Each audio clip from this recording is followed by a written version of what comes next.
All right, we're about to get started. I hope everybody enjoyed their food. Any reaction to the food? Can I hear a round of applause for the menu today?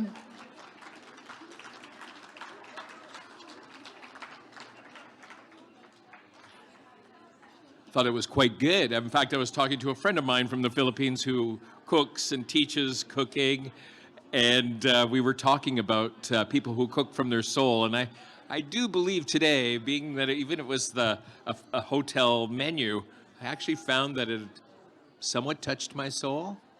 It was really good. Thank you so much to all the staff at the Fantasyland Hotel. One thing I wanted to just add, a lot of people are under the impression that we work with professional immigrants, but one thing that gets understated sometimes is that we also work with refugees. And I wanted to let you know that we haven't seen a lot of our clients that are coming in through the refugee stream as of yet. We do get the occasional ones that are internationally educated. But today we have some special guests from the Ukraine. And I just wanted to acknowledge that displaced Ukrainians who are here in Edmonton, who have temporarily perhaps making this their home or perhaps for a longer period of time. But I just wanted to maybe ask the crowd, as we would in Edmonton, to welcome them to the conference today. So a big round of applause for the and any other refugees who are here today attending the conference. I'm pleased to introduce to you our next speaker, Azumme Degun. She is a senior policy professional in government services. Some of you may know of her or recognize her as the former mentorship program director for ERIC. Yes, that is our Azumme. She is here today and to share her thoughts on the term executive presence and why it's important for your professional success. So I would like to ask Ms. Degun to come up and take the podium.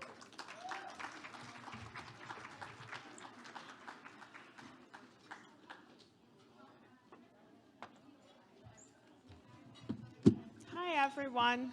Good afternoon. It's a pleasure to be here. I've had a blast already. It feels like a family gathering to me. I've been chatting and just connecting and catching up with people. It's nice to see everyone. Thank you for having me here. I know that I'll be biased, but I personally think that the Global Talent Conference is the best career advancement and networking event in Edmonton. So please, a round of applause for the team who puts this together every year. I've been coming to this event for 7 years.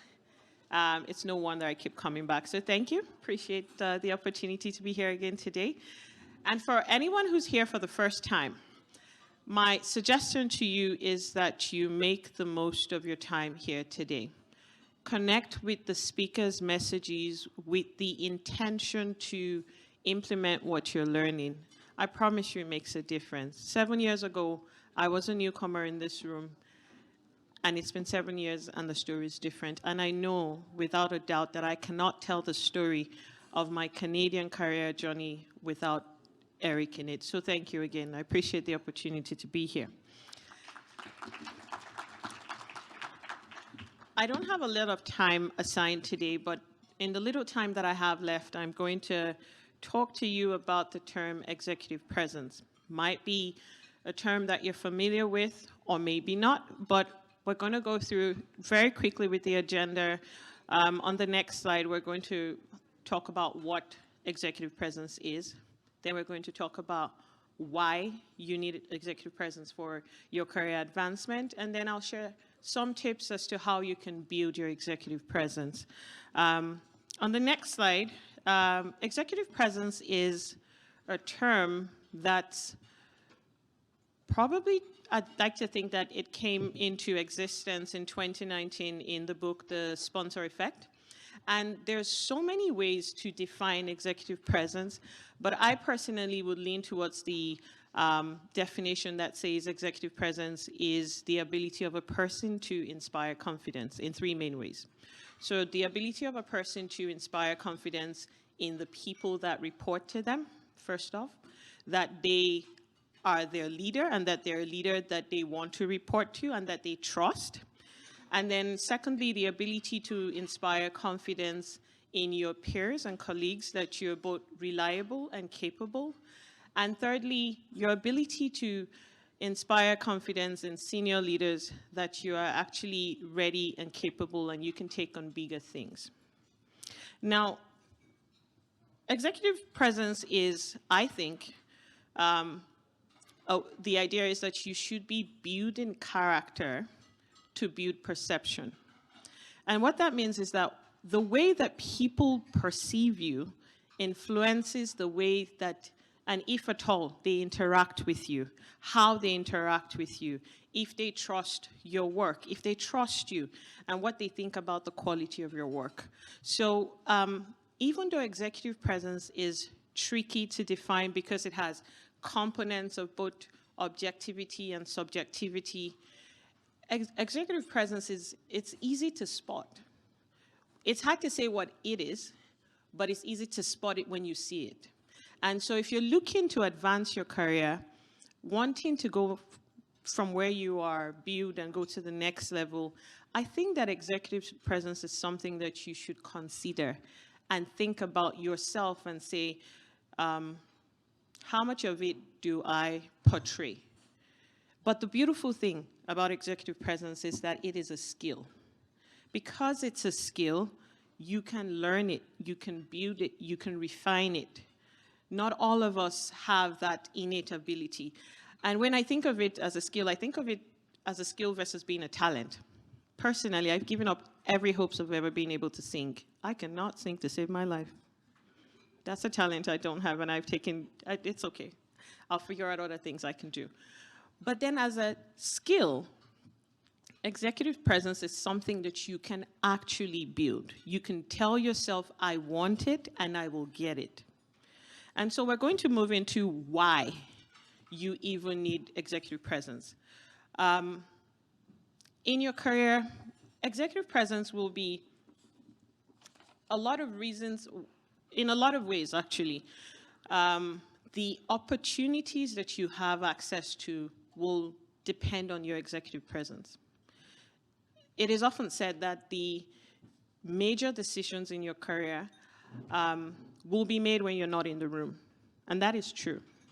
So if it's an opportunity, if it's a high visibility project, if it's a promotion, a lot of those decisions will be most likely made when you're not in the room.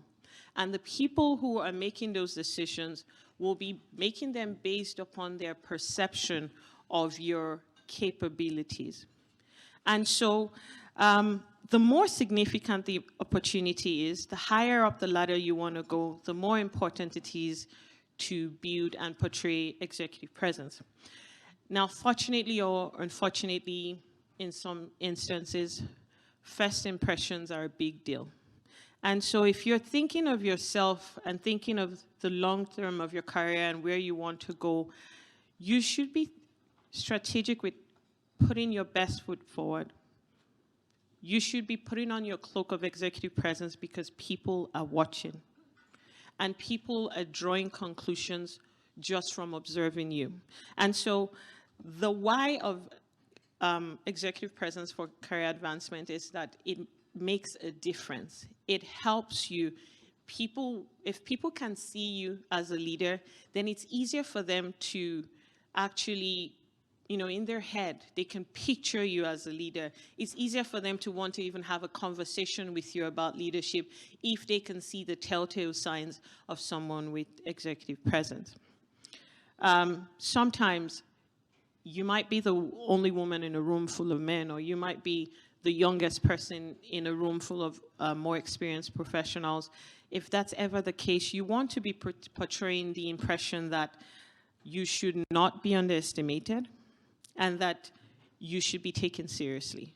And you can do that by building your executive presence. I'm going to just go ahead and talk about some tips on how you can build executive presence.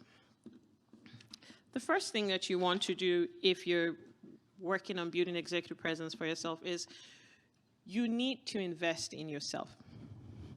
not all of us have the capability, we're not all born with the capability to be calm in a crazy situation or to be speak eloquently when we wake up in the morning. Those are skills that you need as a leader, and those are skills that you can build. So I encourage you, there's lots of resources. I mean, thank heavens for the internet. Lots of free resources. It's okay to find maybe some paid ones that you're willing to invest in as well. But please, you should be betting on yourself to the extent that you're building your skills as an executive. And so please, that's the first thing that I'd say. Invest in yourself. There are several ways that you can do that, but first off, invest in yourself. Secondly, you want to build your technical competence. And what do I mean by building your technical competence? Your role as an executive, the foundation of that as an executive will be built on your expertise in your field. So say you're an accountant or you're an engineer, whatever it is you're doing, the foundation of leadership is built on your subject matter expertise. And so you should be ensuring that you have deep and wide knowledge about your field and as well as related areas. We don't expect you to know, I don't think anybody expects anybody to know everything about everything. But in your area, your subject matter expertise should never be in question, ever. Because when you've built your subject matter expertise, it'll help you as you're going from operations leadership into strategic leadership. Because you've worked the back end and built your expertise in the back end, you'll make better decisions as a leader. And so your subject matter expertise should never be in question. That's something that's really important as you're building your executive presence, because I know that I've seen situations where there's people who, by a series of events, have fortunately, gotten an executive role by, I don't know, inheritance or something. They struggle because they have the title and they have the position, but they don't have subject matter expertise.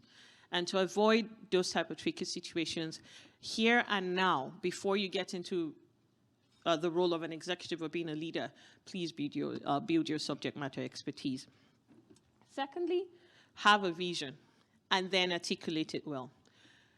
As a leader, people are looking to you for vision and for direction. So it's important that you actually have a vision for your team, for your, division, for whatever it is that you're leading. Have a vision and then articulate that vision in such a way that the people who are supposed to help you implement that vision, they have a buy-in. They understand the why of the vision. They see the how of the vision, and they trust your leadership. But if you don't have that vision, or you don't communicate that vision in such a way that they actually see themselves in helping you achieve that vision, then there's a gap. And in order to avoid that gap, please build your vision and then articulate it well. Next up is your communication skills. I think that this is a no-brainer as a leader. Communication is such a huge part of leadership, and it's communication across several different mediums. It's public speaking, it's written communication, it's in-person communication, it's online communication, it's the ability to have small talks. There's so many different parts to communication that you have to be deliberate with building if you're looking to advance your career and build your executive presence. And so my suggestion is be deliberate with building your communication skills. There's a really important part of communication that I think is overlooked, and that's listening. There's really great orators who are very great with speaking, but struggle with listening. Active listening is an important part of communication. So what I try to do is I make sure that I'm paying attention to what is said and what is being inferred, what is not being said. I'm taking notes. And it's just what I do personally is that I'm fewer with words. I ruminate before it comes out my mouth, because if it comes out, it's come out. So communication is really, really, really important. And then building your professional network. Again, thank heavens for the Global Talent Conference. You get to meet people. You get to meet people. I know that helped me. People often say that your network is your net worth. Yeah, there's some truth in that. As an executive, you should be deliberate and strategic with building your network. And that's not just building your network in terms of people that you know, but also in terms of people that know you and know the quality of your work. You should be building upwards, downwards with subordinates, your peers, your colleagues, diagonally. Build that network, a variety of connections, and build it before you need to leverage it. Because people will do business or connect with or hire, more often people that they know or that they have a sense of the person's capabilities. So take, for example, your sink at home is broken. Before you go on Kijiji to find someone or Google, you probably call your friend or its family member and say, hey, last time your sink was broken, who's that guy that helped you, or the lady, or who helped you? And so it's the same thing. And when you start to go up the ladder, a lot of positions are not just by your resume. And my suggestion is that you build your network. Today is a good day to build your network. Today is a good day to connect with people and not only ask them what they can do for you, but offer to help in whatever way. It's, when you think of networking, think of it as a symbiotic relationship, not parasitic. You may not be offering the same thing to each other, but bring something to the table, I beg you. And so moving on, we'll talk about learning to to operate effectively under stress. Some of us have the innate ability to be calm, regardless of the situation. Oh, Lord, that was not me. It was something that I had to deliberately work on. But I have learned, and with practice, even if it's a riot in my head, it will never show on my face. Because as a leader, people are looking to you for direction. If you are flustered all the time and overwhelmed all the time, people will not trust your judgment. And so as a leader, you want to build your capability to operate under stress, because the higher you go, the more stressful it is. And sometimes you need to step away from the chaos. You need to recalibrate, catch your breath, and go back and present the face of a calm, poised leader, even if it's a riot in your head. So that's a very important thing as a leader, building your ability to operate under stress. And then making sure that your appearance is not a distraction. You might have heard that neatness counts, or that you should dress the way that you want to be addressed. Personally, I think it's true. Visual appearances make first impressions, and first impressions, whether consciously or unconsciously, are powerful. So it's on you as an individual to ensure that your first impression to people or with people inspires confidence in your capabilities. I'm not saying you should try to look like a fashion model all the time or that ready for a cover shoot, but make sure that your appearance is appropriate for the setting. Make sure that your appearance fits with the company culture, and that it's consistent with others at the level that you aspire to. I'm going to say that again. It's consistent with others at the level that you aspire to.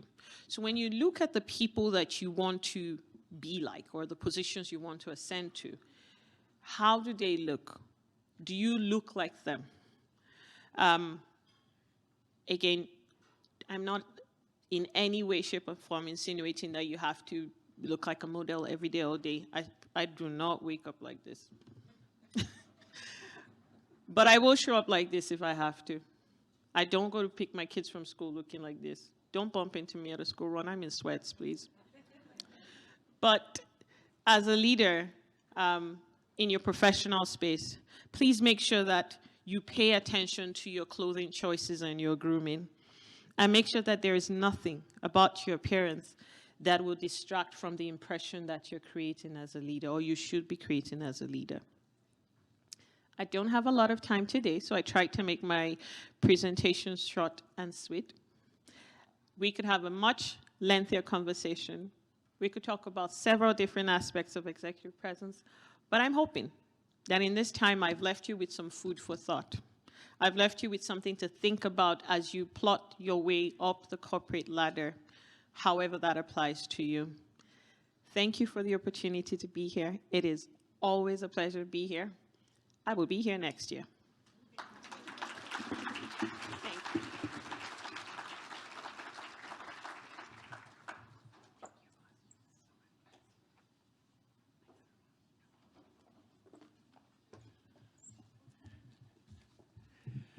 Thank you, Azumme.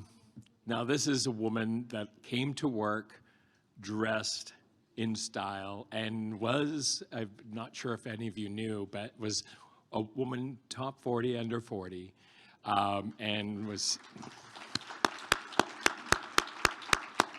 we were very, very proud to have her look, and she's still styling as she leaves.